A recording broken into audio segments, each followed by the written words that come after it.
Bienvenidos a esta sesión en la que estaremos analizando el cambio de volumen y el corte no drenado en suelos no plásticos o granulares. Lo primero que debemos atender son algunos conceptos que, aunque los utilizamos a diario, a veces luego no hacemos conexión con ellos para otras interpretaciones. En tal sentido, vamos a analizar un poco lo que dice la norma ASTM para definir el ángulo de fricción con relación a la densidad relativa que tiene el suelo. Lo que la norma establece es que se deben preparar tres muestras a una misma densidad relativa, las cuales luego cada una se confina a distintos valores y se somete al corte. De esa manera se obtiene entonces el ángulo de fricción pico correspondiente a la densidad relativa a la cual se prepararon las muestras.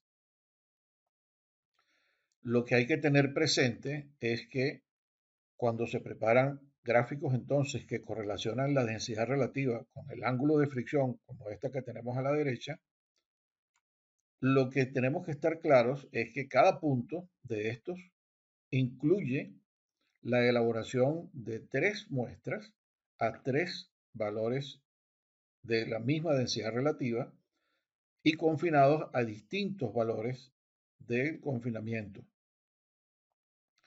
De esa forma, entonces, lo que debemos también estar bien claros es que la estructura inicial, entonces, generada al momento de preparar la muestra, no cambia al ser confinada, aunque la densidad relativa y la relación de vacíos sí lo hacen durante el proceso de confinamiento. Entonces aquí hay una dualidad. La estructura del suelo está ligada a la densidad relativa con la que se preparó la muestra. No obstante, la densidad relativa a la cual se está realizando el ensayo también es importante, como veremos a posteriori, porque está ligada al esfuerzo de confinamiento.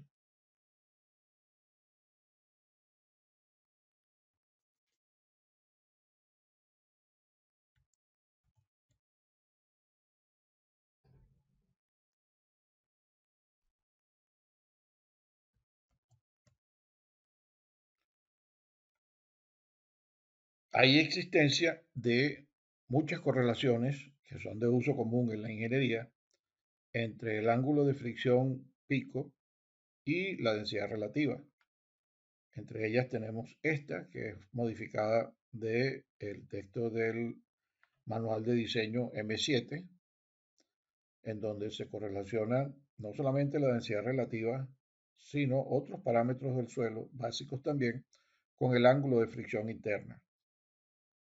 Y como se ve, dependen de las características del suelo. Otro análisis que realizó Bierrum y unos colaboradores indica que el ángulo de fricción, tanto para la condición no drenada como para la condición drenada, difieren en una cantidad que depende de la relación de vacíos o de la porosidad.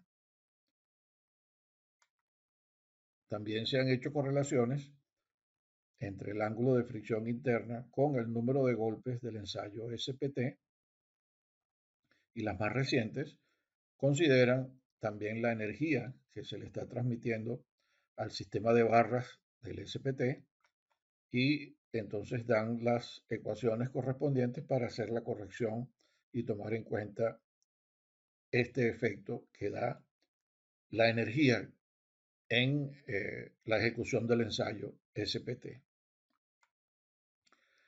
Por otro lado, también algunos procedimientos utilizan tanto la profundidad en función de la resistencia del cono para definir las características de la densidad relativa del suelo, bien sea tomándolo con la profundidad o tomándolo con el esfuerzo efectivo.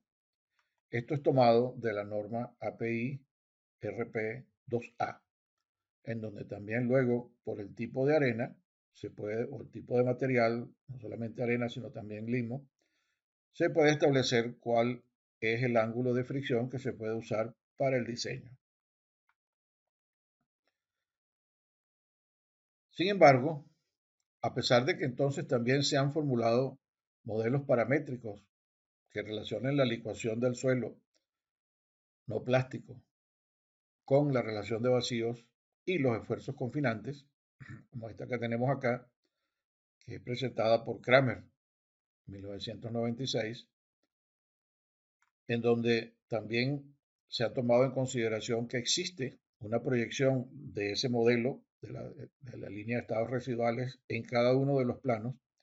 Si tomamos entonces el plano de esfuerzo cortante con confinamiento, que está aquí a la derecha, que es el que corresponde al que está en el modelo más al frente, podemos ver que entonces hay la definición de las líneas de iniciación de la ecuación que también están relacionadas con la línea de estados residuales, steady state line en inglés o línea de estados residuales en nuestro idioma.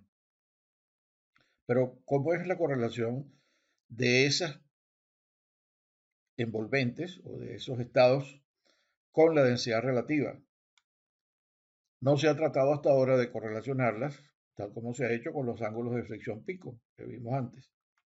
Y en este trabajo, entonces, nos tomaremos el trabajo de verificar, valga la redundancia, la existencia de correlaciones entre la densidad relativa con la envolvente de estados residuales y con las líneas de inicio de la ecuación, considerando lo planteado por este servidor de que ambos son estados límites para el comportamiento de los suelos granulares durante el corte no drenado. A tal efecto, se realizaron análisis de las curvas de esfuerzos de formación y las trayectorias de esfuerzos de distintas arenas para establecer la potencial correlación entre la envolvente de estados residuales con la densidad relativa y también con la de los ángulos pico, tal como estamos viendo aquí. El ángulo del valor pico de cada una de las curvas de esfuerzo de formación se tomó entonces dentro de la trayectoria de esfuerzos y de así se pudieron establecer los distintos ángulos correspondientes a cada una de esas eh, condiciones. Lo que se encontró fue que efectivamente, como estaba previsto, los ángulos pico varían con la densidad relativa, tal como estamos viendo aquí con las curvas de color naranja, los puntos de color naranja, pero que independientemente de la densidad relativa inicial, la envolvente correspondiente al estado residual era la misma para todos los ensayos y por eso definen las líneas azules que son constantes. Eso se hizo para una variedad amplia de arenas y entonces se logró establecer que la envolvente de estados residuales es única y corresponde con la máxima densidad relativa que el suelo puede alcanzar porque constituye un estado límite para las trayectorias de esfuerzos y es independiente de la densidad relativa inicial, porque es una condición final en donde ya se ha modificado la estructura del suelo. Y esto es la demostración de uno de los planteamientos del modelo de este servidor con relación a estos estados límites. Lo otro que establece entonces también estos hallazgos es que las líneas de inicio de la ecuación también corresponden con una envolvente de resistencia que debe ser la resistencia pico, porque es el primer punto en donde el suelo alcanza una condición en la que debe comenzar a cambiar su estructura interna. Entonces, ese sí depende de la densidad relativa inicial a la que fue consolidado o preparado el suelo. Otro hallazgo es que el contenido de finos es importante cuando supera ciertos valores En este caso, lo que estamos observando es que para la arena que ensayaron Gadar y otros y Asadi Langrudi, es que para contenidos de finos, hasta 30%, la curva de estados residuales es única, la envolvente de estados residuales es única para esos tres tipos de arena. No obstante, para un contenido de finos mayor de 40%, entonces esa línea de estados residuales cambia y tiene un valor mucho menor. Estos son hallazgos bien interesantes que vamos a analizar en detalle luego para poder establecer cómo es la influencia de cada uno de los componentes básicos de la arena en la determinación de estos estados residuales. Entonces, como corolario de este último punto, podemos decir que la envolvente de estados residuales es única, pero que varía con altos contenidos de finos en el suelo.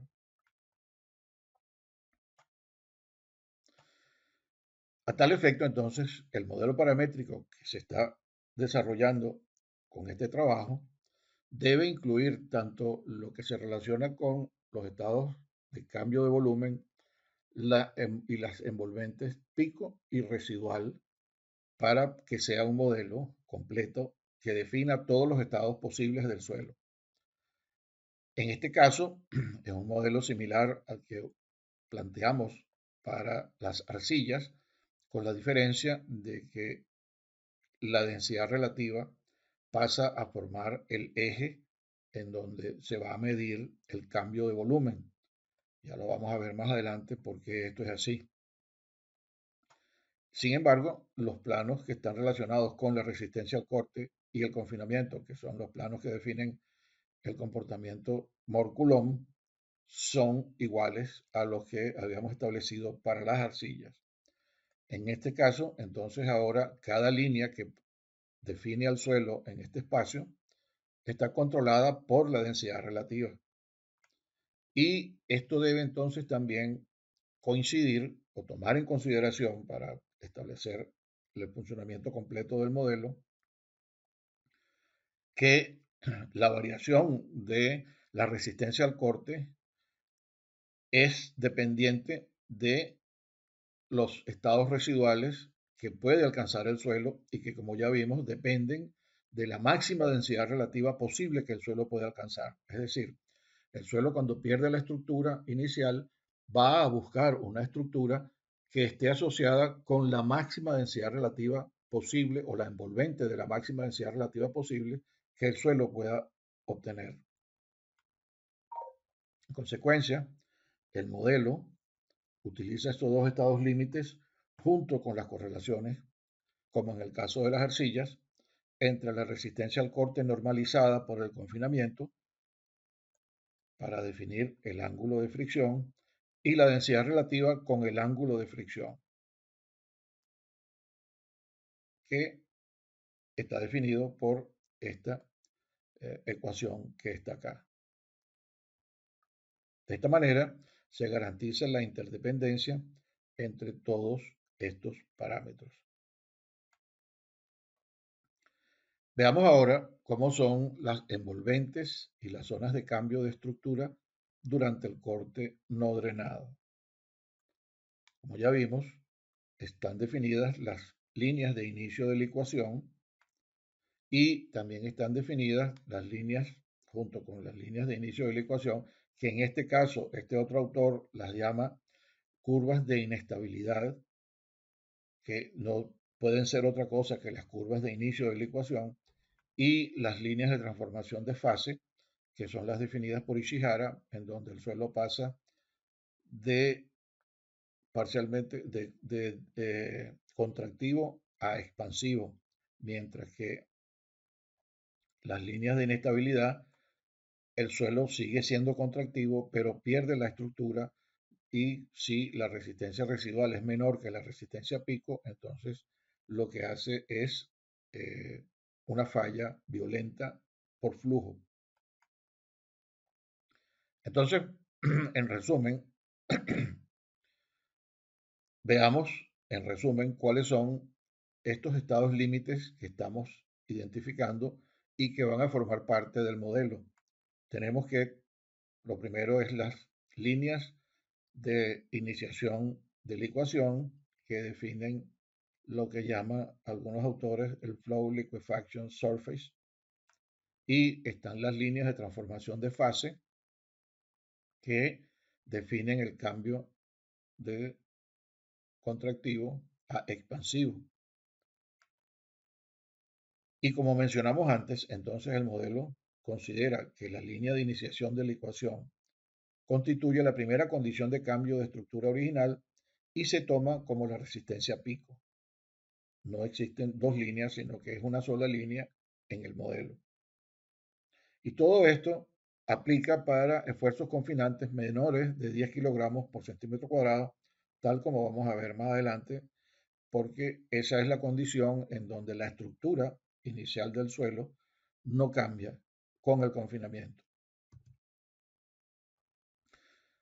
Para entrar en ese detalle, vamos a analizar primero cómo es el comportamiento de cambio de volumen por confinamiento de los suelos no plásticos comparados con el de los suelos plásticos. A la izquierda aquí tenemos, y arriba, un suelo arcilloso con su ensayo de consolidación, y en la parte inferior es un ensayo de consolidación en un suelo granular. Las escalas del eje de las abscisas es la misma y ustedes pueden ver la gran diferencia en comportamiento entre un suelo y otro. Las arcillas no cambian su estructura original durante el muestreo si se toman con suficiente cuidado y se evita pues que tengan fracturas o discontinuidades, pero la estructura interna de la arcilla prácticamente no cambia durante el proceso de muestreo. Pero con las muestras de suelos no plásticos no sucede eso. Habría que tomar procedimientos muy especiales como el congelamiento o como el, el uso de pistones estacionarios con vacío y una serie de cosas que hacen bastante difícil la recuperación, el muestreo y después el transporte, porque cualquier proceso de vibración va a alterar la estructura que tiene el suelo, como vamos a ver más adelante. Entonces lo que se hace generalmente es que se prepara en el laboratorio una muestra o varias muestras con diferentes densidades relativas que son las que se someten a los ensayos, tanto de corte como de consolidación, en este caso. Y lo que se ha visto es que para cada densidad relativa de preparación de la muestra, existe una estructura que permite el desarrollo de una curva particular hasta cierto nivel que está denominado el esfuerzo de la máxima, el punto en donde todas las curvas convergen, que se denomina sigma prima y.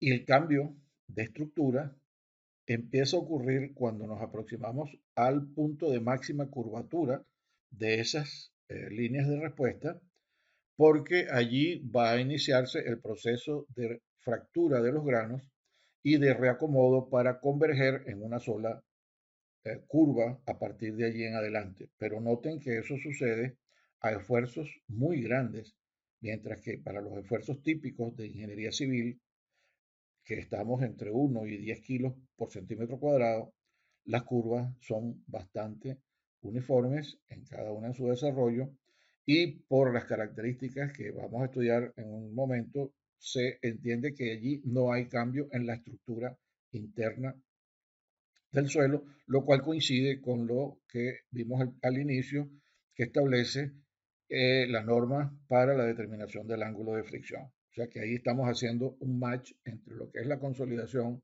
del suelo y lo que es la determinación del ángulo de fricción. Y vamos a ver entonces que esto, como estamos diciendo ahora, tienen una correlación muy estrecha. Viendo ahora lo relativo a la forma de preparación de las muestras, cómo obtener una densidad relativa en el momento de la preparación. Existen muchas técnicas de laboratorio para preparar muestras con distintas densidades relativas al momento de la preparación de la muestra. Quiero insistir en esto, porque después al consolidar esa densidad relativa va a cambiar, pero la estructura no va a cambiar y está determinada por la estructura lograda al momento de la preparación de la muestra.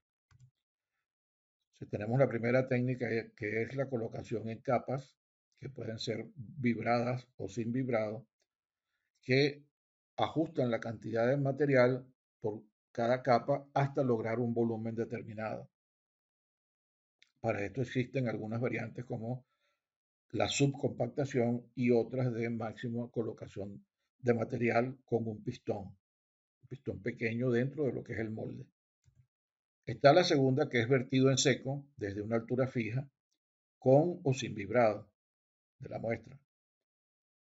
Vertido en seco también desde diferentes alturas, con o sin vibrado. Todas estas dan estructuras diferentes a la muestra en el momento de la preparación.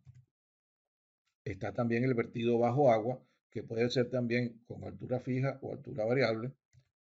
Y está el humedecimiento de la muestra por capas con o sin vibrado. O sea, fíjense que hay toda una variedad y puede haber más combinaciones entre ellas que permiten entonces generar muestras con diferentes densidades relativas al momento de la preparación. ¿Cómo cambia la densidad relativa con la humedad al preparar la muestra? Aquí tenemos los ejemplos de dos tipos de arenas, una con 1,6% de finos, que es esta que estamos mostrando acá, en donde se observa que con el contenido de humedad, tal como lo establece el procedimiento de preparación de la muestra, el peso unitario mínimo cambia. Esto es una muestra seca, esto es una muestra con 3% de humedad y esto es una muestra con 6% de humedad. Fíjense que en la medida que aumenta el contenido de humedad, disminuye el peso unitario seco que puede alcanzar la muestra. De tal manera que lo que nos está diciendo es que eso permite que una menor cantidad de arena ocupe el mismo volumen. Por otro lado, cuando se preparan las muestras, de acuerdo con la máxima densidad que se puede obtener con la misma cantidad de humedad, entonces también varía el peso unitario seco que se va a obtener. Entonces, esta curva nos define que la máxima densidad o el máximo peso unitario que se puede obtener de una muestra preparada con distintos contenidos de humedad también es diferente. No obstante, cuando estas muestras se someten a permeación de agua en forma vertical, todas ellas convergen a a un mismo valor de peso unitario seco al final del procedimiento. Y que si al contrario, una vez que preparamos las muestras con la máxima densidad posible, se someten a vibrado, entonces también aumenta significativamente el peso unitario seco y la densidad relativa que se puede obtener para esas mismas muestras. Y esto es con un contenido de finos de 1,6%. Cuando se repitieron los ensayos para una arena con 6% de finos, el mismo procedimiento, se observa que igualmente, a medida que aumenta el contenido de humedad con el que se prepara la muestra, disminuye el peso unitario seco que se puede alcanzar y lo mismo se obtiene para el peso unitario seco máximo, que en este caso es esta curva roja que está aquí, y que al humedecerlas con el proceso hidráulico, todas tienden a converger más o menos al mismo valor, tal como ocurría con la otra, pero en este caso hay alguna pequeña variación entre la que es totalmente seca y la que fueron preparadas con algún contenido de humedad. Pero que al ser sometidas estas máximas a vibrado, también se observa que aumenta el peso unitario seco que es capaz de alcanzar la muestra. Entonces, de manera que estamos entonces observando que tanto el contenido de humedad como el contenido de finos, aún en pequeñas cantidades, afectan la estructura que tiene el suelo al momento de preparar la muestra. Asimismo, el vibrado también afecta la estructura del suelo y de una manera bastante importante, como estamos observando en estas gráficas. Entonces, cada densidad relativa al momento de preparar la muestra tiene asociada una estructura original y esa estructura se mantiene por lo menos hasta una presión de confinamiento que no supere los 10 kilogramos por centímetro cuadrado, de acuerdo con las experiencias que hemos observado. La estructura original comienza a cambiar cerca del fracturamiento de los granos al aproximarse a la máxima curvatura de cada una de las respuestas, luego de la cual todas convergen en una sola curva en el valor del esfuerzo confinante llamado sigma prima y. Pero es bueno observar que todos esos cambios ocurren a valores muy altos, aún para las arenas que son menos resistentes, en el sentido de la resistencia interna de cada grano. Estamos hablando de esfuerzos que están por encima de los 100 kilogramos por centímetro cuadrado en ambos casos. Esto es para una arena de Ottawa, que es una arena relativamente dura sus granos, y esto es para una arena que es de otro tipo, en cuyos granos no eran tan resistentes.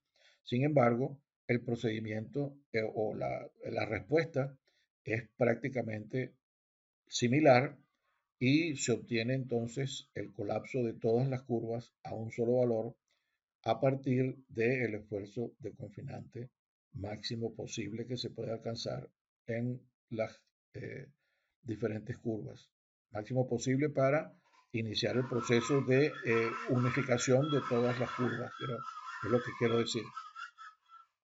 En resumen, lo que podemos anotar es entonces que la estructura inicial del suelo está asociada con cualquier procedimiento de laboratorio que permita variar la cantidad de suelo que va a ocupar un volumen determinado, y eso establece una estructura inicial de la muestra. El cambio de volumen de los suelos granulares durante el confinamiento no cambia la estructura inicial del suelo entre esfuerzos que están entre 0,5 y 10 kilogramos fuerza por centímetro cuadrado.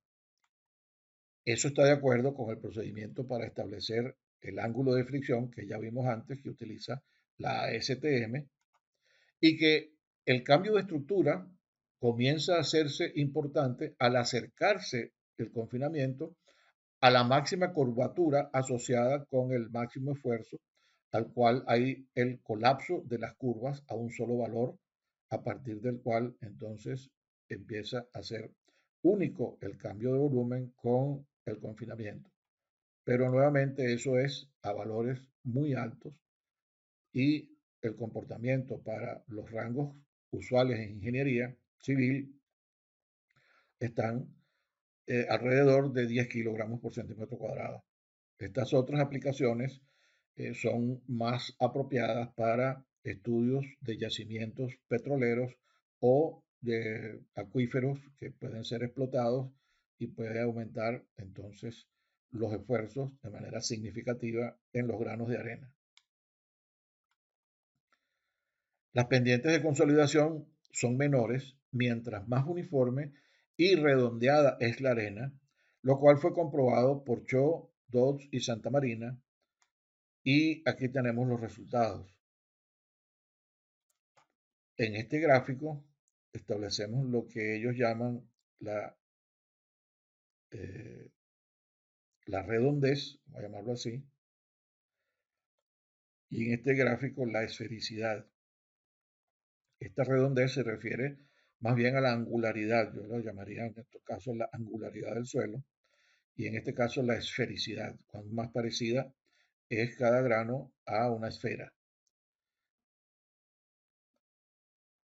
Como se ve, el cambio del el índice de compresión de la arena con el parámetro denominado angularidad o redondeo, a medida que es mayor el redondeo o la, o sí,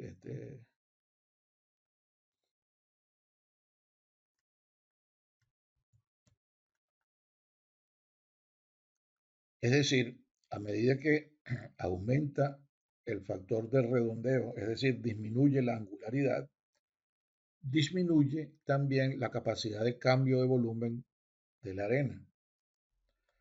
En este otro caso, con relación a la esfericidad, sucede lo mismo. Mientras más esférica es la muestra, menor es la capacidad de cambio de volumen.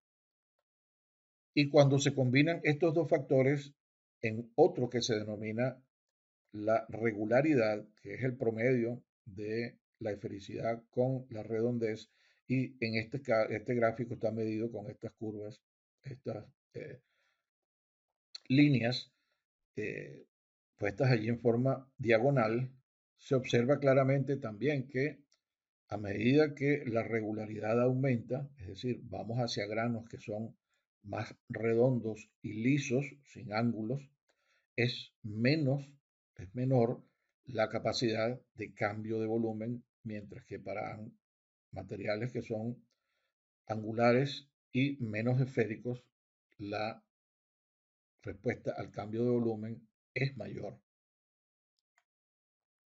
Entonces, a mayor regularidad, que es la combinación de esfericidad y curvatura, menor capacidad de cambio de volumen.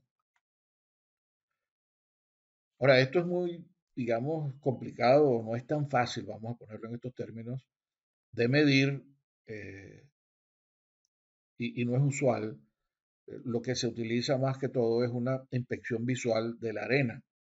Por eso, lo que proponemos para utilización de esta información es llamar a este tipo de granos que van con una gran irregularidad y angularidad, con poca o mucha esfericidad, llamarlos angulares a subangulares, los que son más redondeados y tienden a ir de poco esféricos a muy esféricos, entonces los llamamos redondeados, y los que están intermedios entre los dos los llamaríamos entonces de subangulares a subredondeados.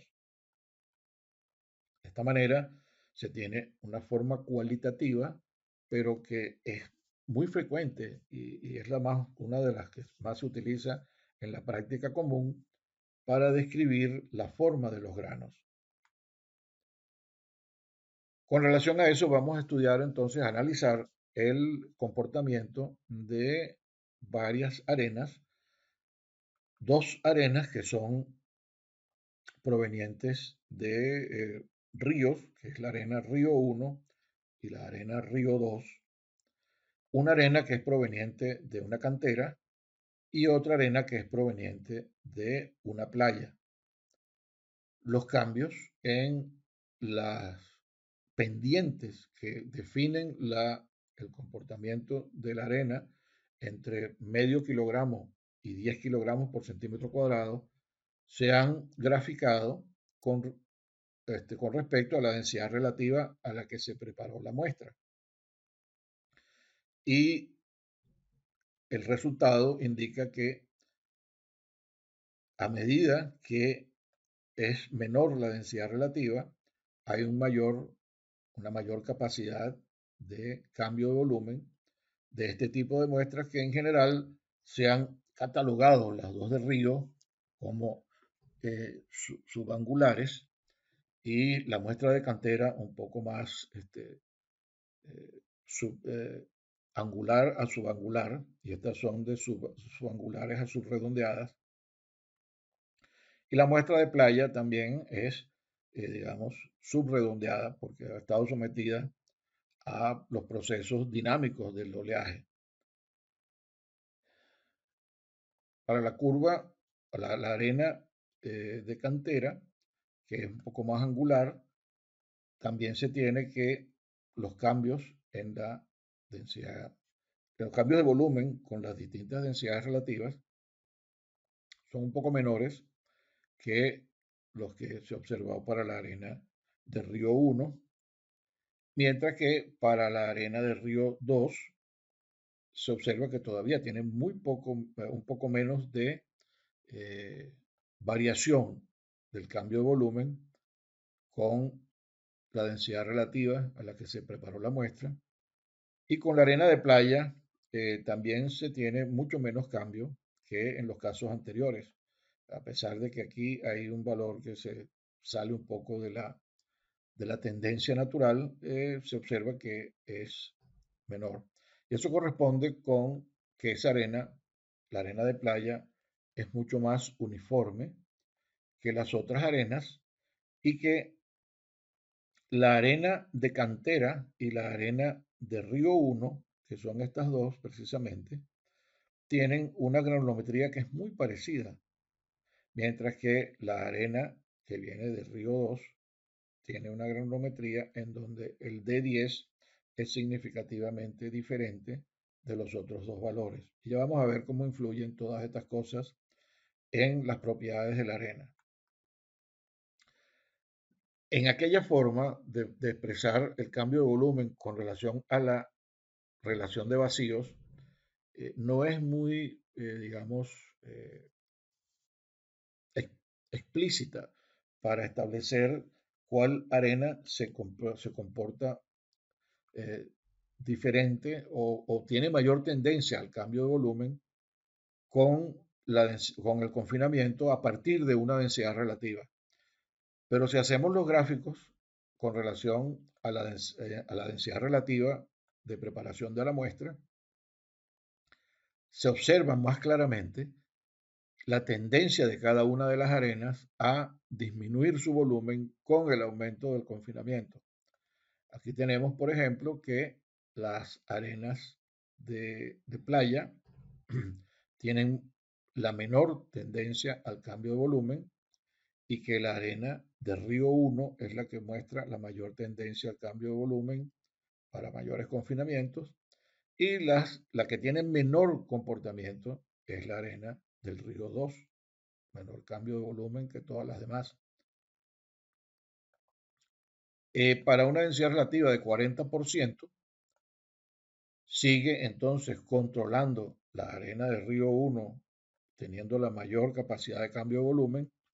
La menor capacidad de cambio de volumen la tiene la arena de playa y se observa un comportamiento bastante similar a partir de esta densidad relativa inicial para la arena de cantera y la arena de Río 2. Para una densidad relativa de 60%, sigue entonces la arena de Río 1 teniendo la mayor compresibilidad. En este caso, la arena de cantera está muy parecida a la arena de Río 1 y la arena de Río 2 y la arena de playa muestran la menor tendencia al cambio de volumen. Y para una densidad relativa de 80%, nuevamente, todas tienen muy poco cambio al principio, hasta 1 kilo por centímetro cuadrado, pero luego a partir de 1 kilo, entre 1 kilo y 8 kilos por centímetro cuadrado, la arena de Río 1 sigue teniendo la mayor compresibilidad, seguida de la arena de cantera, luego la arena de Río 2 y finalmente la arena de playa. ¿Qué podemos concluir entonces? Que la densidad relativa primero nos permite comparar la mejor, de mejor manera la tendencia al cambio de volumen de las muestras a partir de una densidad relativa inicial.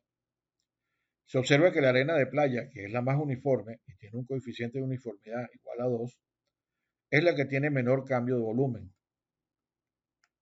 La arena del río 1, que tiene un coeficiente de uniformidad de 6,86, se comprime más que la del río 2, a pesar de que las dos tienen la misma forma de los granos, porque el coeficiente de curvatura es distinto.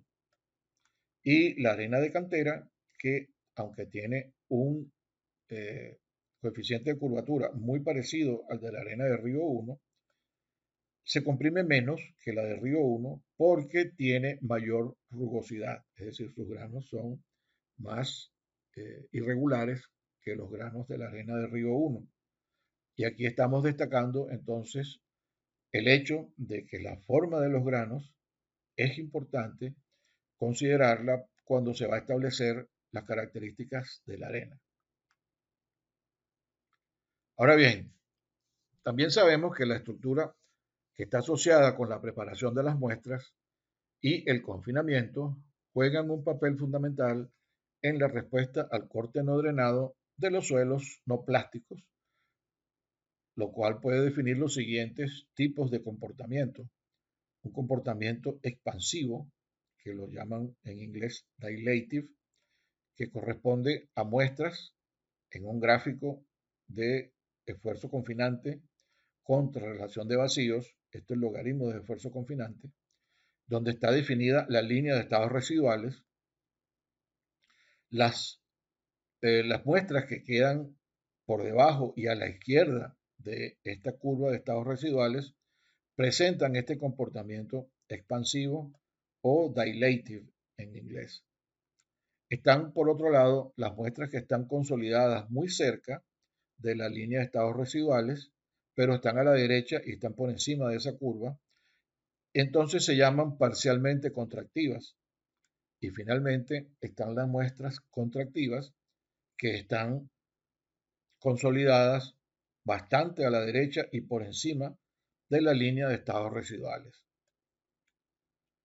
¿Eso qué quiere decir? Que si tenemos definida la línea de estados residuales en un gráfico de esfuerzo efectivo de confinamiento contra relación de vacíos, y entonces consolidamos unas muestras por detrás y por debajo de, a la izquierda o por debajo de la línea de estados residuales, vamos a tener el comportamiento que llamamos expansivo. Si las consolidamos un poco a la derecha de la curva de estados residuales, vamos a obtener el comportamiento parcialmente contractivo, y si finalmente algunas de ellas las consolidamos a presiones mayores que las alejen de la línea de estados residuales, vamos a observar un comportamiento contractivo. Ahora, el punto es cómo preparar y consolidar las muestras para alcanzar esos distintos estados. Ishihara preparó una gráfica en la que indica cómo es el comportamiento al confinamiento de muestras de arena toyura preparadas a distintas densidades relativas y luego confinadas a distintos valores de presiones. Como se ve, esta es con arena húmeda el máximo, la máxima relación de vacíos que se puede obtener. Fíjense que es mayor que la densidad relativa o la relación de vacíos que se obtiene cuando la arena está seca.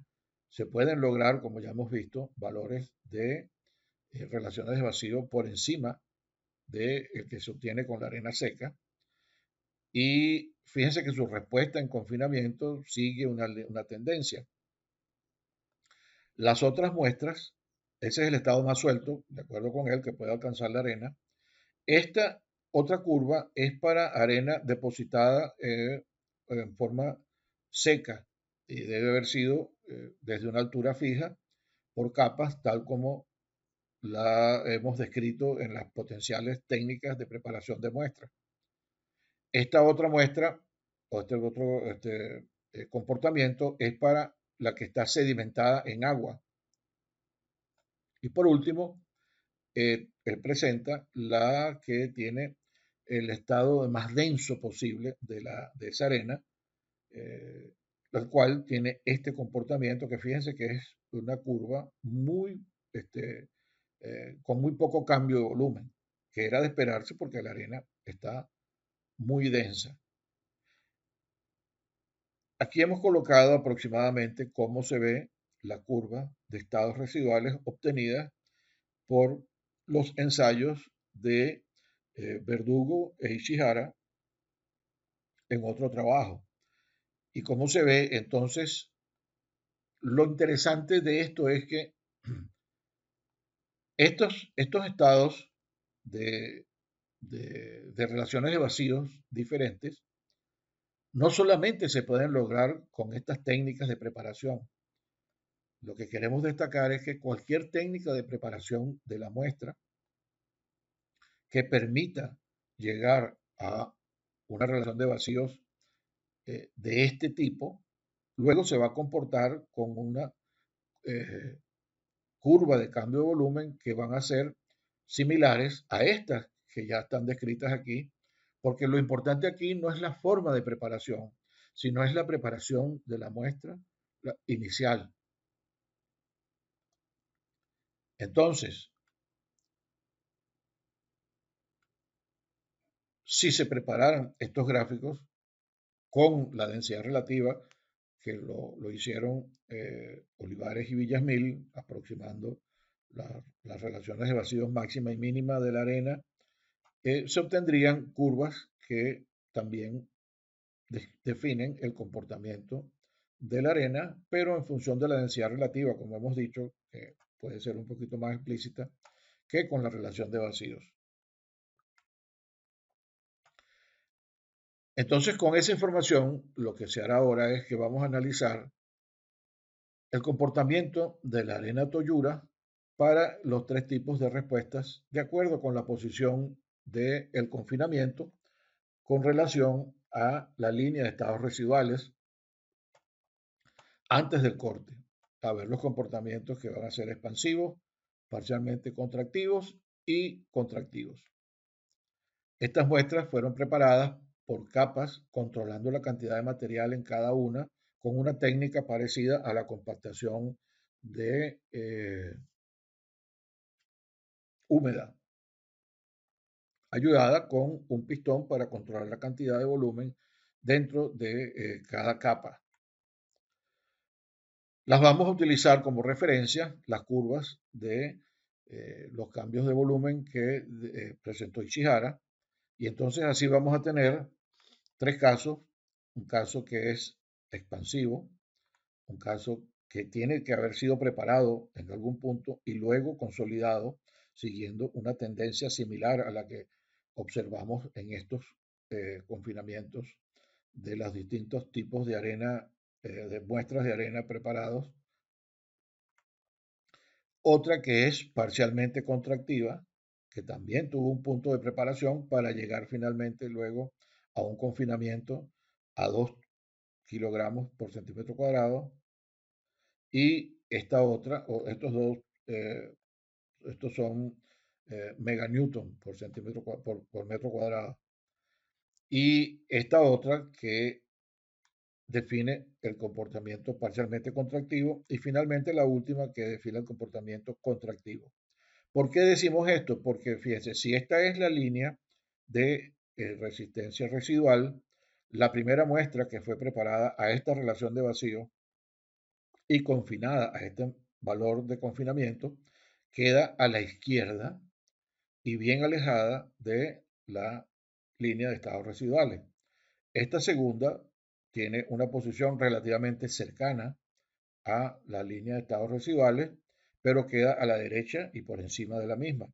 Y finalmente, esta otra, que aunque está consolidada al mismo valor que la anterior, tiene una relación de vacíos inicial que es mucho mayor y queda entonces bastante más alejada de la línea de estados residuales. Por eso esta va a tener esperamos que tenga un comportamiento contractivo, esta parcialmente contractivo y esta expansivo. Y ya lo vamos a analizar en detalle. Aquí está la primera muestra que decimos que es eh, expansiva.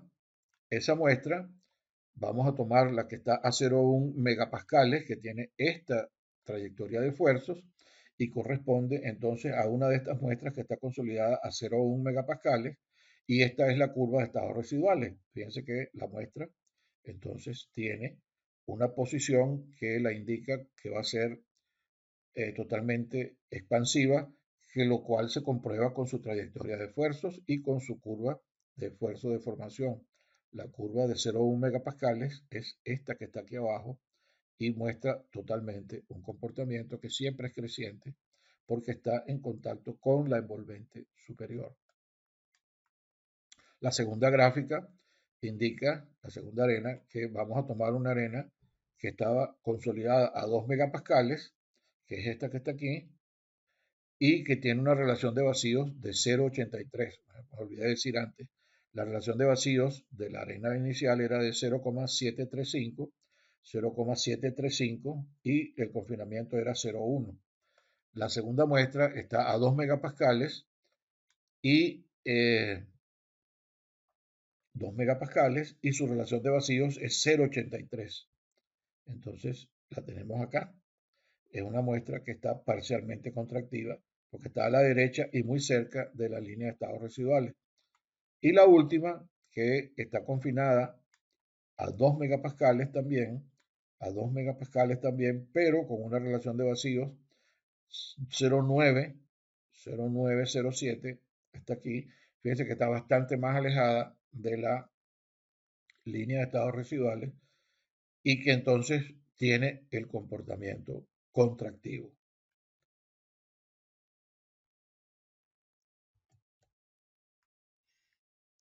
Así hemos demostrado entonces que las características de confinamiento y relación de vacíos en el momento en que se va a preparar que se preparó la muestra conducen a los estados residuales una vez que se ha alcanzado el proceso o se ha terminado el proceso de corte no drenado.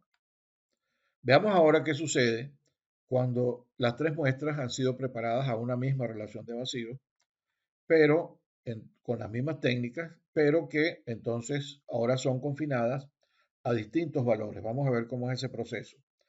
Vamos a tomar una primera muestra que tiene un confinamiento de este valor de confinamiento que es 0,01 aproximadamente también megapascales, que también debe haber sido preparada con una relación de vacíos inicial y confinada hasta ese valor. Esa va a tener un comportamiento expansivo porque está muy a la izquierda de la envolvente de estados residuales.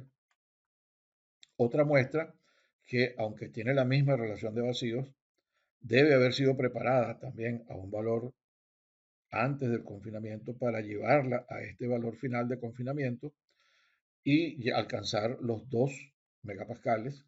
Y esa esperamos que tenga un comportamiento parcialmente contractivo. Y finalmente, otra muestra que confinada a 3 megapascales también tenga una relación de vacíos de 0,83, pero esa debió haber sido preparada también a un valor antes y confinada para llegar a ese valor de 0,83. Y esa esperamos que tenga el comportamiento contractivo. Cuando las analizamos, aquí están las respuestas de las muestras preparadas a 0,83 de relación de vacíos y vamos a estudiar los casos, dijimos, de la que está confinada a 3 megapascales, que es la que tiene el comportamiento contractivo más notorio. La otra es la que está alrededor de entre 1 y 2 megapascales, que serían estas muestras que están aquí, que tienen un comportamiento intermedio, que es parcialmente contractivo, y finalmente la que está confinada a 0,1 megapascal, que es la que está más lejana de la curva de estados residuales y que está situada por debajo y a la izquierda de esa curva. Entonces, todas estas muestras deben cambiar su estructura, y aquí viene un corolario muy importante, porque la relación de vacíos no cambia durante el proceso. Y esto es un proceso, un detalle muy clave para lo que es la interpretación de los cambios durante el proceso de corte no drenado en relación a la relación de vacíos y la estructura. Fíjense que la relación de vacíos en los tres casos es la misma y no cambia durante el proceso, pero los tres comportamientos son muy distintos. Entonces, ¿qué es lo que está ocurriendo dentro de la muestra? Lo que está ocurriendo es que están cambiando la estructura de la muestra y que de acuerdo con su eh, condición original y el esfuerzo confinante van a tener más de un cambio en la estructura interna para lograr alcanzar la relación de vacíos, perdón, la resistencia residual al final del proceso sobre la envolvente de estados residuales. Entonces, esta es un hallazgo bien significativo, una reflexión bastante significativa con relación al comportamiento durante el corte no drenado. Veamos ahora cómo influyen los distintos parámetros básicos del suelo granular en su respuesta al corte no drenado, tomando en consideración todos estos aspectos que ya hemos destacado en las láminas anteriores. Lo primero que tenemos que observar es entonces que al aumentar la relación de vacíos, pues aumenta el ángulo de fricción. Y aquí tenemos los gráficos de varias arenas que así lo indican. Mientras que al aumentar entonces también el diámetro 50 de la arena, lo que estamos aumentando es el tamaño del grano, o sea, si la arena más fina está más abajo y la arena más densa, más gruesa está más arriba. Es decir, las arenas más gruesas tienden a tener ángulos de fricción mayores que las arenas más finas. Con el cambio de volumen ocurre todo lo contrario. En la medida que aumenta el valor del ángulo de fricción, disminuye el cambio de volumen de la arena. Y esto es también algo muy importante y significativo. Estas dos son tendencias que son, eh, digamos, que suceden al mismo tiempo, pero que son contrarias. En la medida que aumenta el ángulo de fricción, disminuye la capacidad de cambio de volumen del suelo. Esto es para las arenas bien gradadas, que tienen un coeficiente de uniformidad mayor que las arenas que son uniformes. Las arenas uniformes también se observa que a medida que aumenta la densidad relativa, aumenta el ángulo de fricción, pero los rangos a los cuales se mantienen estas arenas está por debajo de los rangos de las arenas. Hemos puesto la misma escala para que se tenga eso en cuenta.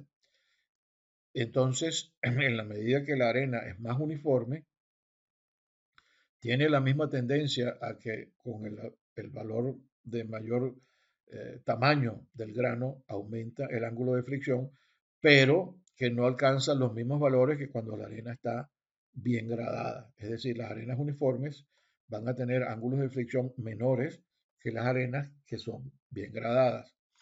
Y lo mismo se observa con el cambio de volumen. Fíjense que también poniéndolos a la misma escala, los rangos de cambio de volumen para las arenas uniformes son menores que los rangos de cambio de volumen para las arenas que son bien gradadas.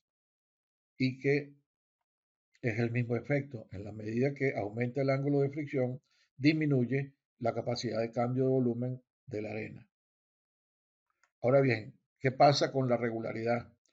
A medida que aumenta la regularidad de la arena, es decir, mientras más redondeada y más lisa es la superficie de la arena, mayor tiende a ser el ángulo de fricción y menor tiende a ser el cambio de volumen. Cuando aumenta el contenido de finos, pasa lo contrario. Lo que sucede es que disminuye el ángulo de fricción y aumenta la tendencia al cambio de volumen de la arena. Y eso sucede tanto para la arena uniforme como para la arena bien gradada. Y por último, tenemos el coeficiente de uniformidad, con el cual podemos establecer que en la medida que aumenta el coeficiente de uniformidad, disminuye la tendencia disminuye el valor del ángulo de fricción y aumenta la tendencia al cambio de volumen de la arena. Para ambos casos, las arenas bien gradadas y las arenas uniformes. ¿Cómo se explica esto? Bueno, muy sencillamente vamos a mostrarlo aquí de una manera, digamos, gráfica.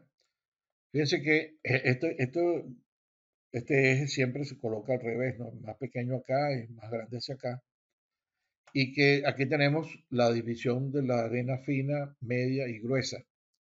Y las líneas naranja definen lo que serían arenas que son uniformes, que están dentro del rango que estamos estableciendo y que sus granos son prácticamente muy similares.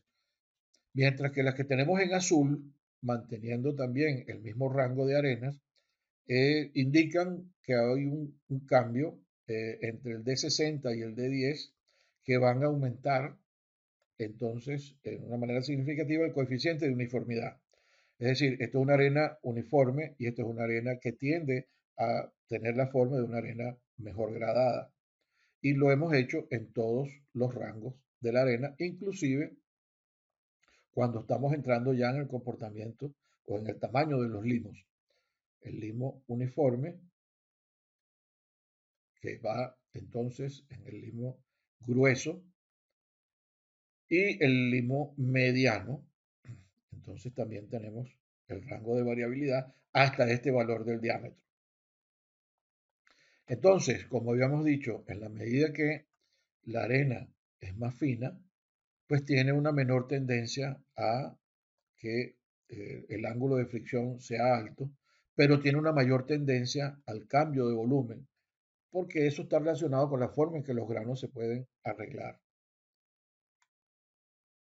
Ahora, ¿cómo influye el tamaño del grano y el coeficiente de uniformidad?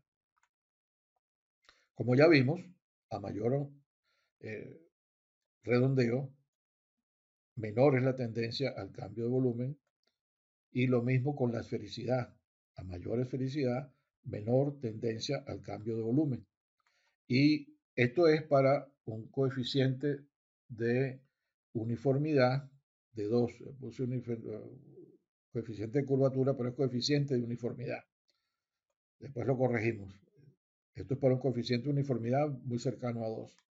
Y que a medida que aumenta la esfericidad, o la regularidad, quiero decir, que es el promedio de la esfericidad con la redondez, entonces también es menor la tendencia al cambio de volumen. Por otro lado, también lo que hemos visto, y este es el resumen de los ensayos de Belcatir y otros, es que en este caso tenemos una medida indirecta de el valor de la resistencia al corte con el contenido de finos. Y como vemos, entonces, eh, a mayor contenido de finos, menor es la resistencia a pico, lo cual está indirectamente asociado con la resistencia al corte.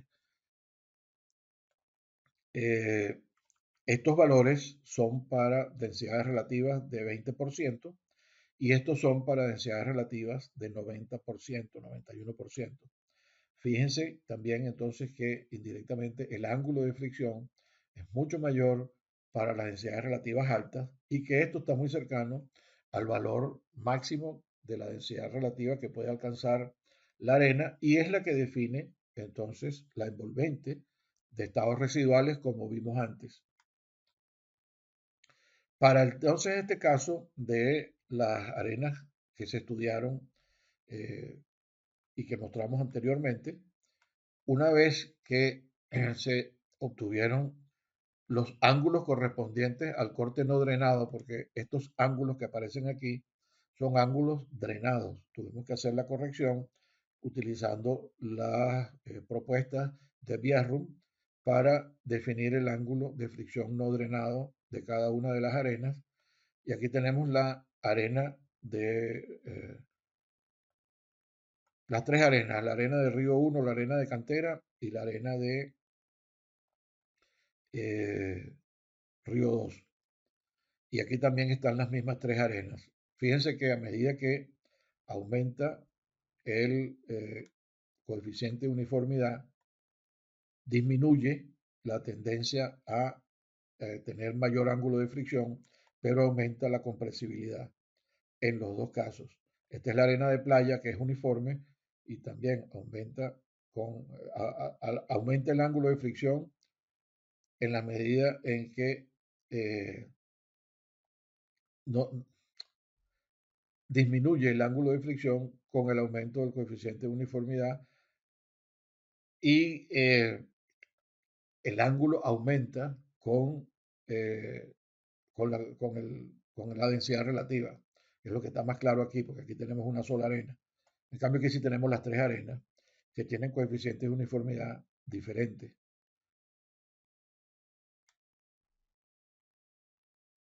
También como observamos aquí, que ya lo mencioné, a medida que aumenta el contenido de finos hasta 30%, tenemos una misma envolvente para la arena. Esta es la arena de Gadar y Asadi Langrudi.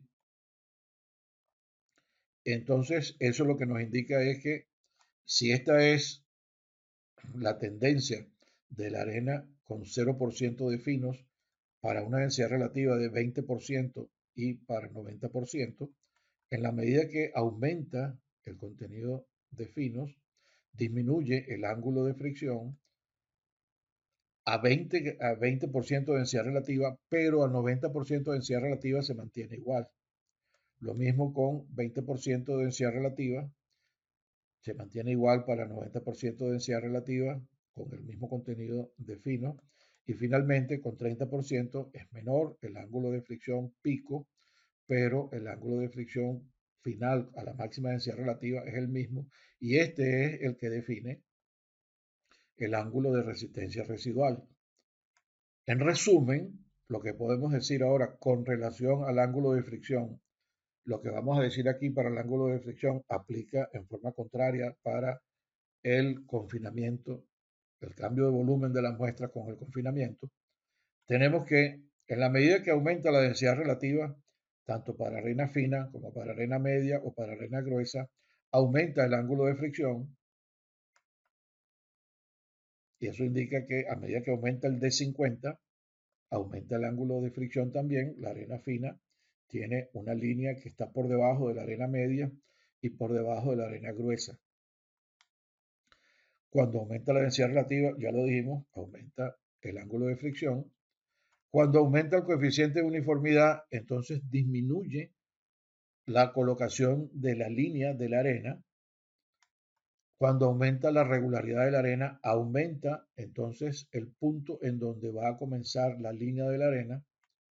Y cuando aumenta el contenido de finos, disminuye la tendencia a tener el ángulo de fricción, disminuye el valor del ángulo de fricción a densidades relativas bajas, mientras que se mantiene a densidades relativas cercanas al máximo valor de la arena, tanto gruesa como media como fina. Entonces, resumiendo, los factores que controlan la compresibilidad y el ángulo de fricción de los suelos granulares, podemos decir que tenemos factores primarios que son a mayor densidad relativa, mayor ángulo de fricción y menor capacidad de cambio de volumen. A mayor D50 y mayor ángulo de fricción, menor capacidad de cambio de volumen. A mayor coeficiente de curvatura, menor ángulo de fricción y mayor capacidad de cambio de volumen. Y a mayor regularidad, que incluye rugosidad y esfericidad, mayor ángulo de fricción y menor capacidad de cambio de volumen de la arena. Y tenemos factores secundarios que están relacionados con el contenido de finos. Y a mayor contenido de finos, menor ángulo de fricción y mayor compresibilidad a densidades relativas bajas.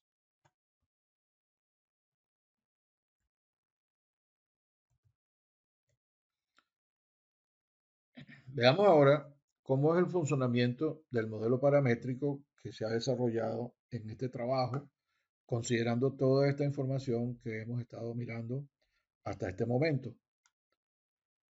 Al final del confinamiento se tiene la densidad relativa con la que se ejecutará el corte. No obstante, la estructura interna del suelo es la misma que al momento de preparar la muestra, siempre y cuando no excedamos los 10 kilogramos por centímetro cuadrado que ya hemos establecido como límite para la tendencia a el no cambio de la estructura interna del material. La resistencia residual se localiza sobre la envolvente de los estados residuales, la cual corresponde a la envolvente pico de la máxima densidad relativa que puede alcanzar el suelo. Es decir, esa es la envolvente, la envolvente suprema, la envolvente superior que puede tener el suelo, y cuando el suelo cambia la estructura, al final del proceso de corte no drenado, va a tender a buscar esa condición, pero a la densidad relativa que es la con la que se hizo el, el ensayo, pero con porque ya perdió la estructura original. Entonces ahora lo que queda es que él va a buscar una densidad relativa que satisfaga la condición de estar ubicada sobre la línea de estados residuales. Ya se perdió la estructura, perdón, ya se perdió la estructura inicial, y lo que va a buscar es una condición en donde él debe encontrar una estructura final que corresponda con la densidad relativa a la cual se hizo el ensayo, porque ya la densidad, porque ya la estructura inicial se perdió y toda la conexión con lo que había inicialmente se perdió durante el proceso. Ya vamos a ver esto más adelante con más detalle.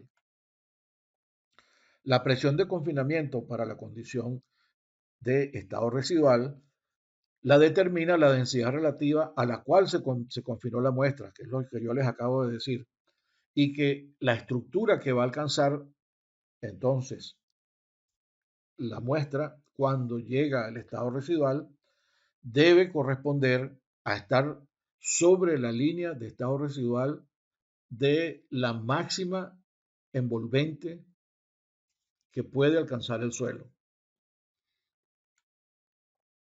La resistencia pico entonces define el punto donde las muestras contractivas o parcialmente contractivas comienzan a perder resistencia, y esto generalmente no lo toman en cuenta la mayoría de los modelos, o a veces no se toma suficientemente en consideración cuando se están haciendo los análisis para establecer la forma de lo que queremos obtener de los resultados o de los ensayos en arenas.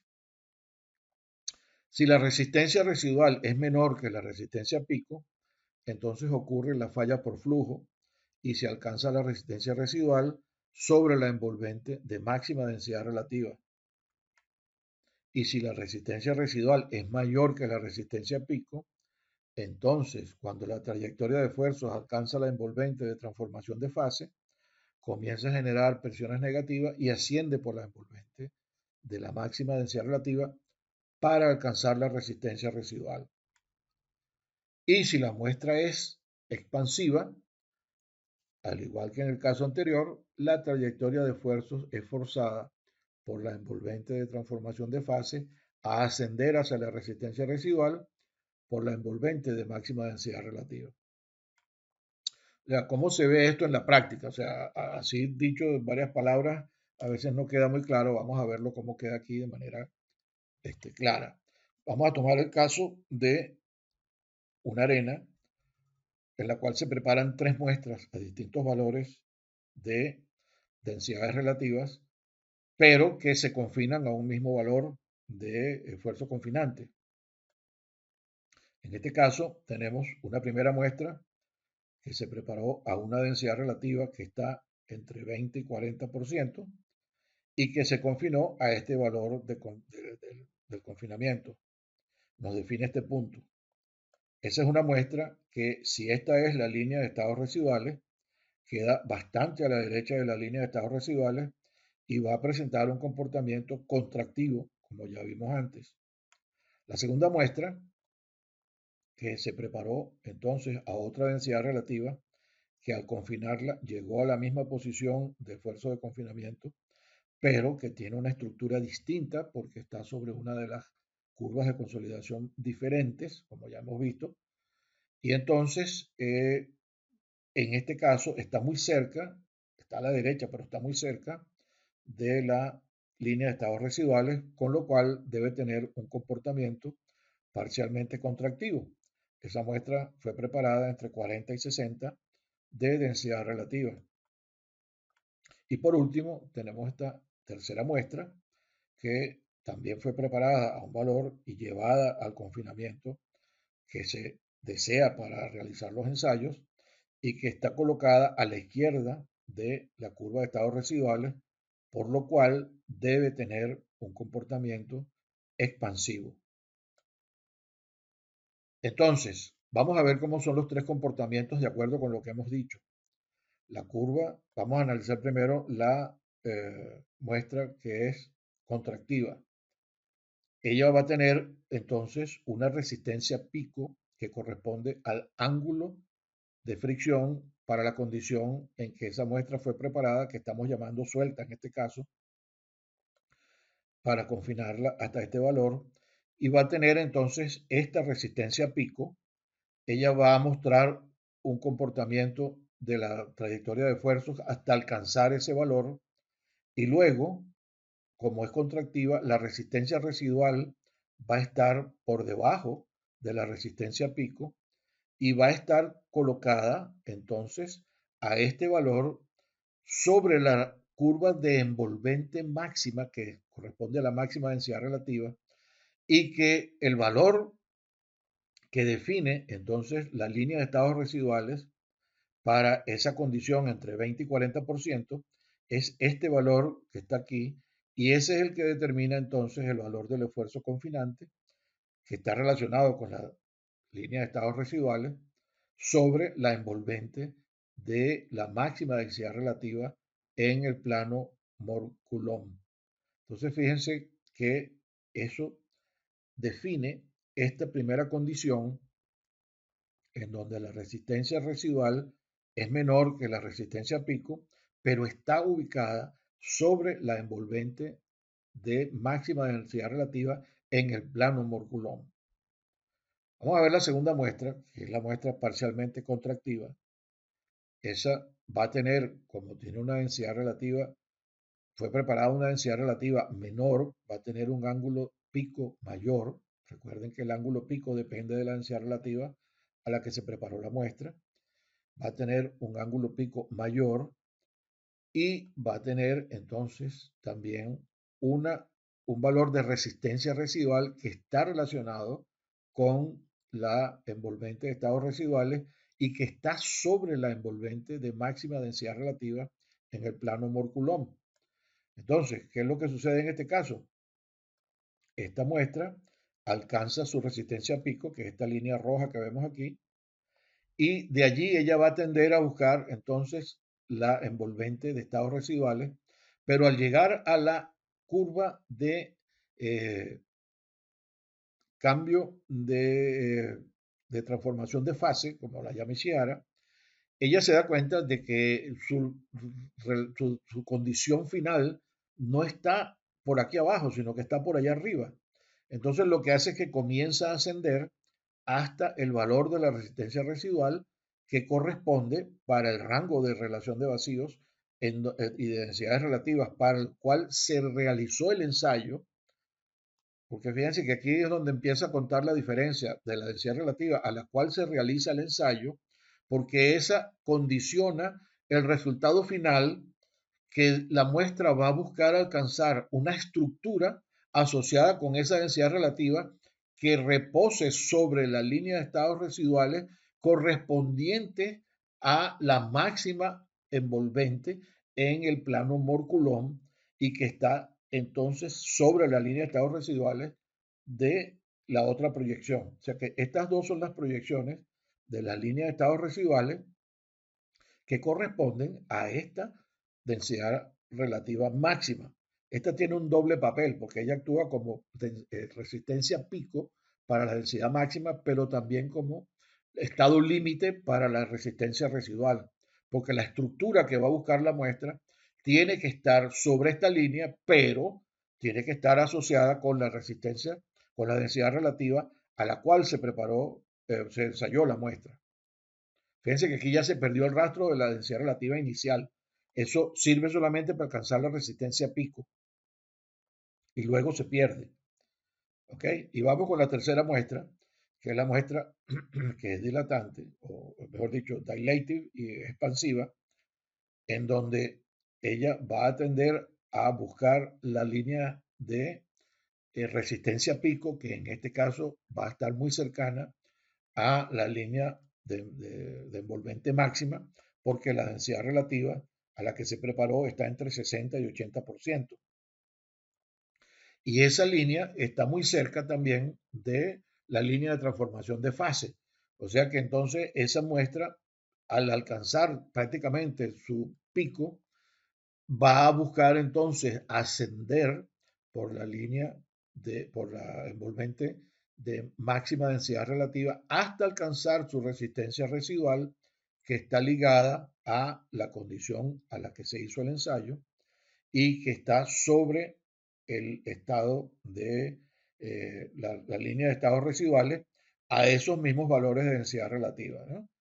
Entonces, este es la explicación que da el modelo a esos tres estados y que corresponden entonces con todo lo que hemos visto hasta ahora sobre el comportamiento de las arenas y las envolventes que definen los cambios de estructura dentro de la muestra a medida que progresa el estado de corte no drenado, el proceso de corte no drenado.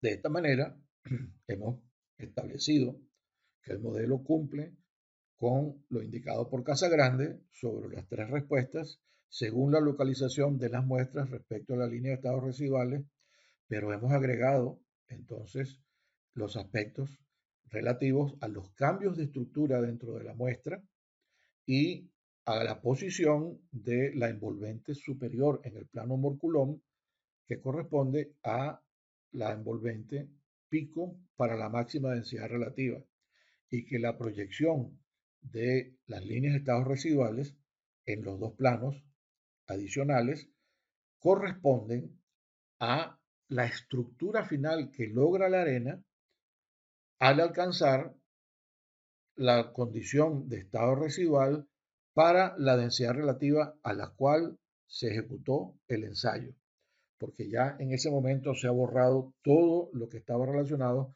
con la preparación inicial de la muestra, que solamente permite definir la trayectoria de esfuerzos y las curvas de esfuerzo de formación hasta la envolvente pico. Todo lo demás que ocurre son cambios de estructura que deben ser tomados en consideración al momento de interpretar los ensayos. Vamos a estudiar ahora lo que sucede con otros tipos de arena, con las mismas consideraciones, para ver el comportamiento del modelo y la forma en que el mismo predice los comportamientos posibles. Son muestras preparadas por capas con altura constante y tenemos algunas que fueron preparadas con 1% de humedad en muestras que tienen un contenido de finos de 16%, otras que tienen 0% de humedad para el mismo contenido de finos de 16%. Fíjense que tiene una curva de consolidación distinta, que es lo que esperábamos, y otras que también fueron preparadas con 1% de humedad, pero que tienen 0% de finos. ¿Ok? En este caso, estas son arenas del Golfo de México. Eh, la arena de 16% colocada con 1% de humedad, y los ensayos fueron en corte simple, no fueron triaxiales, de altura constante, que representan un ensayo no drenado. Y bueno, la forma de interpretación de estos ensayos, eso es otro tema, lo podemos ver después, pero fíjense que las curvas de esfuerzo de formación para los cuatro confinamientos que se les dio a la arena después de haberlas preparado, uno más pequeño y otros cada vez más grandes. La más pequeña pues tiene un comportamiento que se ve que alcanza la resistencia residual muy pronto. La segunda tiene un comportamiento en donde estas inflexiones que se ven aquí son precisamente los puntos en donde la trayectoria de esfuerzos alcanza cada una de las envolventes, y luego entonces hay una tendencia a disminución y a tener una resistencia residual. Lo mismo con la otra, al otro confinamiento y con la que está con mayor confinamiento. Aquí solamente hemos mostrado, o estamos mostrando, los valores finales, que eran los que en principio nos motivaban a tener el uso de este modelo para establecer los valores residuales y establecer los comportamientos de la arena. Entonces, aquí lo que observamos es que la curva de estados residuales en este plano y la curva de estados residuales en este plano son una sola y corresponden a la línea, a una sola envolvente que viene a ser para las condiciones de esta arena una única respuesta en el plano Morculón. Lo mismo entonces hay una sola respuesta en el plano de relación de vacíos con esfuerzo cortante y en el plano de esfuerzo cortante, esfuerzo axial con la relación de vacíos.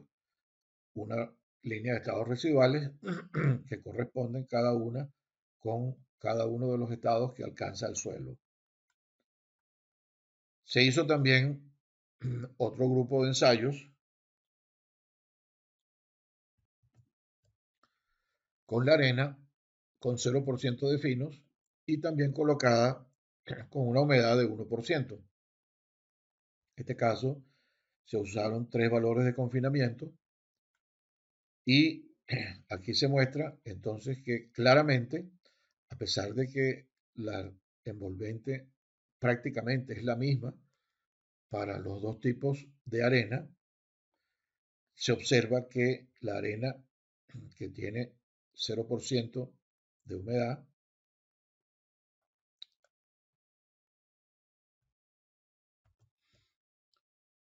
corrijo, la arena que tiene 0% de finos, que es la que está con esta curva naranja, muestra una línea de estados residuales, una proyección de la línea de estados residuales distinta a la que tiene 16% de finos en los dos planos, mientras que el ángulo de fricción es prácticamente único para los dos casos, lo cual corresponde con lo que habíamos observado antes, porque la línea de estados residuales máxima en el plano Morculón, por lo menos hasta el 30% de contenido de finos, es única para las muestras de suelo. Entonces confirma que la estructura inicial cambia con el contenido de finos, el ángulo de fricción residual se considera prácticamente el mismo y existe una línea de estados residuales de las arenas en ambos planos. O sea que hay dos líneas de estados residuales en ambos planos.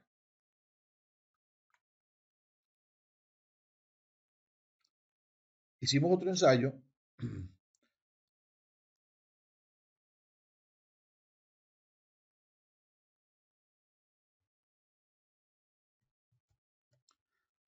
utilizando la misma arena limosa de 16%, pero esta vez colocada con 0% de humedad al momento de preparar la muestra para compararla con la del 1% de humedad que ya habíamos estudiado antes. Lo que se observó fue lo siguiente: el ángulo de fricción nuevamente es el mismo, la arena cae sobre el mismo ángulo de fricción, sin embargo, su línea de estados residuales, su proyección de la línea de estados residuales en los dos planos es distinta que la de la arena colocada con 1% de humedad. Esto lo que nos indica es que efectivamente, como ya habíamos establecido, el cambio de humedad al colocar la arena cambia la estructura de la arena inicial y por ende, entonces, las líneas de estados residuales no van a ser las mismas porque la condición de densidad relativa a la cual se realizó el ensayo no es la misma para los dos casos.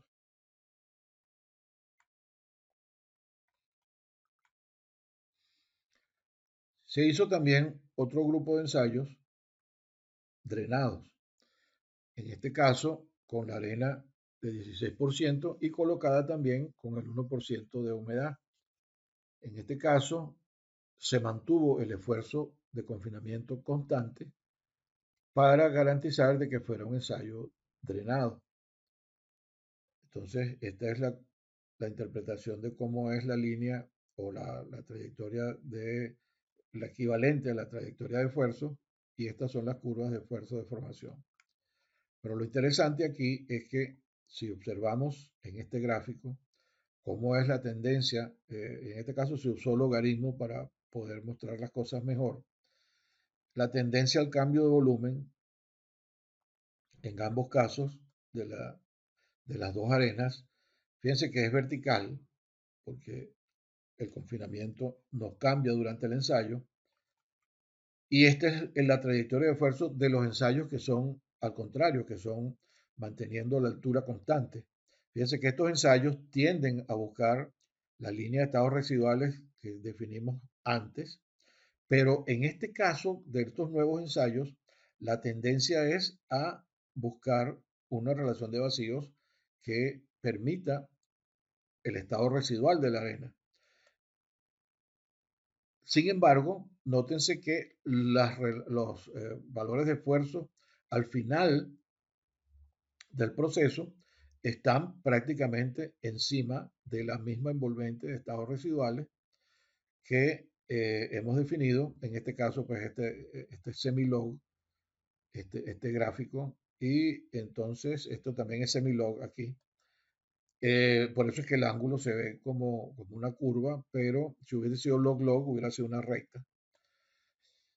Y lo mismo ocurre aquí. Esta es la tendencia de la línea de estados residuales para la arena. Y lo que observamos es que los nuevos ensayos tienden a definir una línea diferente, paralela un poco no paralela, que tiene un cierto ángulo, porque al final tienden a alcanzar el mismo valor de el esfuerzo cortante, aunque la relación de vacíos también tuvo un cambio distinto desde este valor hasta el final. Y en este otro plano también se observa que hay otra línea de estados residuales que corresponde entonces a condiciones finales distintas de las arenas. En este caso hay un único ángulo de fricción residual, pero hay más de una línea de estados residuales en ambos planos, como en los otros casos que también hemos visto. Ahora bien, estudiamos ahora este otro caso de una arena de la India, la cual ha presentado también más de una línea de estados residuales presentada por los autores. Estos son los gráficos de trayectorias de esfuerzo y las curvas de esfuerzo de formación para tres condiciones distintas de relación de vacíos inicial o de densidades relativas iniciales.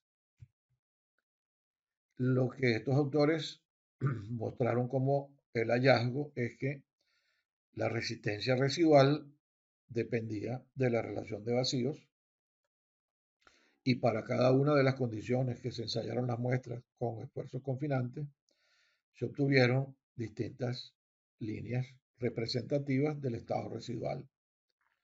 Cuando analizamos esos datos con el modelo, observamos que nuevamente la envolvente de estados residuales es única, independientemente de la relación de vacíos inicial y de los confinamientos iniciales. Pero las proyecciones de las líneas de estados residuales en los distintos planos son distintas y corresponden a tres curvas de estados residuales bien definidas que, si las comparamos con los resultados que dieron estos autores, resulta que cada una de estas que unen los distintos condiciones para las cuales las relaciones de vacíos corresponden con las líneas de estados residuales, entonces el modelo está totalmente de acuerdo con los resultados que presentaron estos autores, y que la justificación de esto es que las condiciones finales de las arenas, al estar colocadas sobre la misma envolvente, pero que tenían una densidad relativa para el ensayo distinta en cada uno de los casos, con una estructura inicial también diferente, es lo que hace que haya esta combinación posible de valores de confinamiento y de resistencia residual, porque ahora la arena tiene una nueva estructura cuando llega a la condición de estados residuales. Y esa estructura tiene que ser congruente con dos aspectos. Tiene que estar correspondiente con la densidad relativa a la que se hizo el ensayo y estar colocada sobre la envolvente de estados residuales en el plano Mohr-Coulomb, que corresponde a la línea de mayor, a la envolvente de mayor densidad relativa que puede tener la arena, porque es un estado límite. Entonces, en este caso, hay un único ángulo de fricción residual y más de una línea de estados residuales en ambos planos. Vamos a traer ahora a la palestra algunos aspectos para pensar y ver, digamos, la forma tan compleja que tiene el comportamiento no drenado de los suelos sin, eh, sin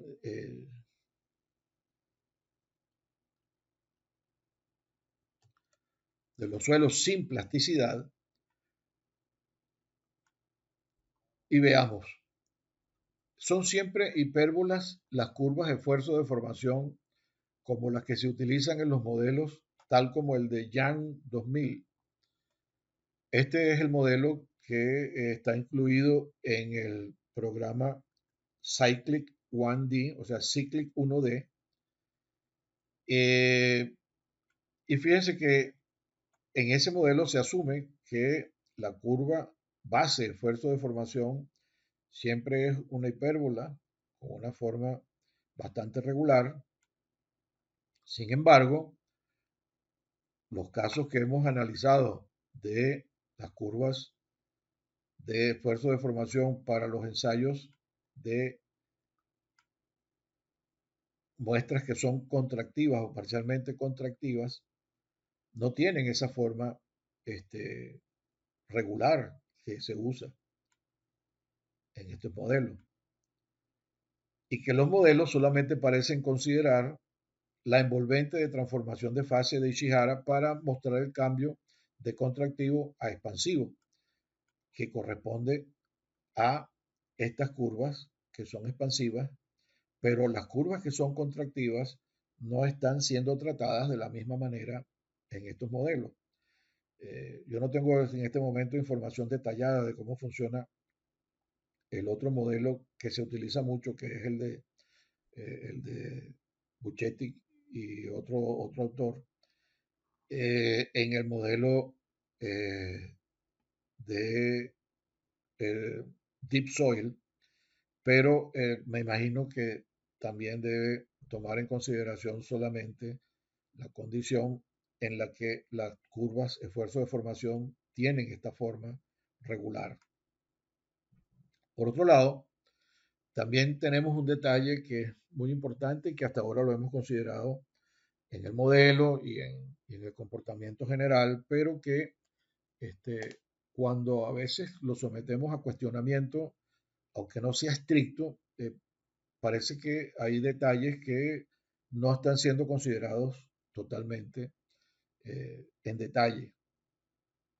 Hasta ahora el comportamiento que se ha utilizado para las curvas de esfuerzos de formación y las trayectorias de esfuerzos es que si la arena es densa, o entre comillas, tiene un comportamiento como este, o si es suelta, tiene un comportamiento como este, pero ya hemos visto que esto tampoco es así.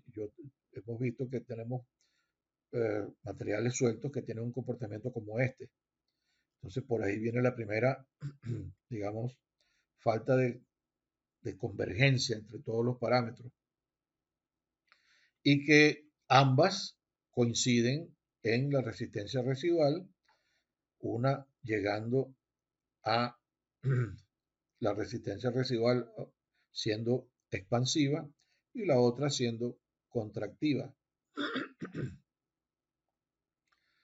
Eh, este comportamiento no es típico de las curvas de esfuerzo de formación, de las curvas de este, que hemos visto en, eh,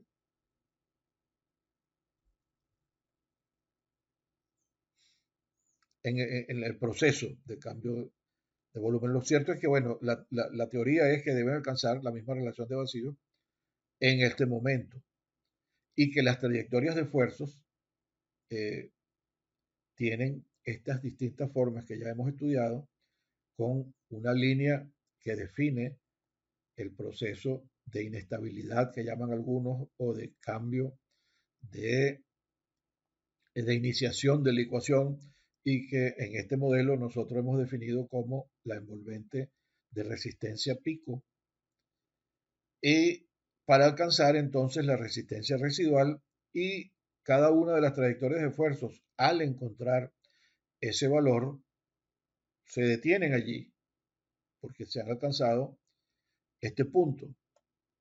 Sin embargo, ok, y eso lo vimos con los casos de Ishihara para 0% de finos y lo vimos con la arena de la India, que tenía 22% de finos. Sin embargo, aquí debo destacar que todos los ensayos se detuvieron por debajo del 35% de formación axial.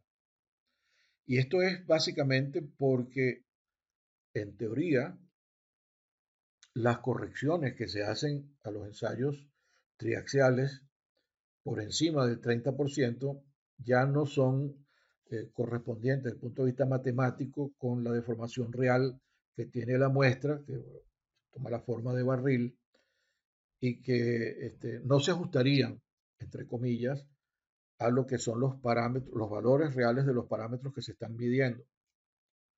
Sin embargo, hay cosas que están sucediendo todavía dentro de la muestra y que nos decidimos a explorar, a ver qué pasaba, aunque la corrección no, no sea la totalmente adecuada. Esto lo que nos va a llevar a pensar es que tal vez no debemos limitar el entendimiento de lo que sucede dentro de la muestra a una limitación del ensayo con el que estamos trabajando. Ya Casagrande y Castro habían resuelto ese problema utilizando lo que ellos llamaron extremos lubricados, es decir, las bases o los contactos de la muestra con el pistón y con la base estaban lubricados con grafito, de tal manera de que la muestra no tuviera una deformación tipo barril, sino que fuese uniforme. Lo que pasa es que es un ensayo que no es tan fácil de realizar, pero describe mucho mejor el proceso interno y nos permitiría explorar mucho mejor lo que pasa dentro de la muestra, porque aún en esta condición, repito, de que la, digamos, corrección y el cálculo no es estrictamente igual, cuando no se detiene el proceso al 30%, sino que se avanza un poco más hasta llegar a 40, 45%, fíjense lo que sucede. Esta muestra, que es expansiva, se expande, se expande, se expande, pero llega un punto en que ya no se expande más y empieza a caer la resistencia hasta que llega a un valor en donde se mantiene residual.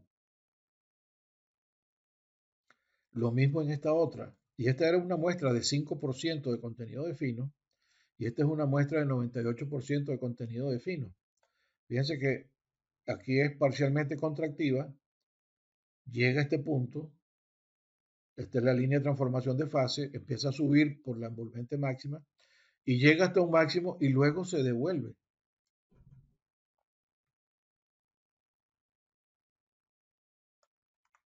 Otros casos, Esta de 98% tuvo un comportamiento de contractivo normalito como todos los demás. Mostró un máximo y después cayó. Pero cuando se hizo la muestra parcialmente contractiva, entonces pasó esto. Con muestras de 30% de contenido de finos, pasó algo similar. Esta muestra que es entre parcialmente contractiva y expansiva, se llega a un pico y luego se desciende hasta alcanzar un valor residual que si nos hubiéramos parado en el 25% o en el 30%, hubiéramos pensado que ya habíamos alcanzado la resistencia residual, pero no. Fíjense que este pequeño cambio que está aquí implica todo este otro cambio en la trayectoria de esfuerzo. Y este es otro valor de una muestra que era totalmente expansiva y que mostró exactamente la misma tendencia. Llegó hasta un máximo y después descendió. Aquí están otros casos. La muestra del 29% muestra una trayectoria de esfuerzo cuando es contractiva como se esperaba, pero cuando es parcialmente contractiva, muestra entonces este ascenso por la línea de estados residuales o la máxima envolvente y luego alcanza un máximo y desciende y se detiene aquí. Y eso muestra todo este comportamiento que estamos viendo acá hasta, esto es la relación de presión de poro, que no es la trayectoria, no es la deformación axial, pero está íntimamente relacionada con ella. Y nótese que hay todo un cambio. Lo mismo en esta otra muestra de 65% prácticamente de contenido de fino. También es expansiva, llega hasta un máximo y después se devuelve, habiendo mostrado, esto sí ocurrió hasta un 20%, pero fíjense que se observan estas variaciones. Entonces el punto es, estamos realmente midiendo y están diciendo exactamente que la resistencia residual que estamos observando es la que realmente tiene la muestra o todavía debemos analizar algunas cosas con mayor detalle. Muy bien, hemos alcanzado el final de esta presentación. Muchas gracias por su atención.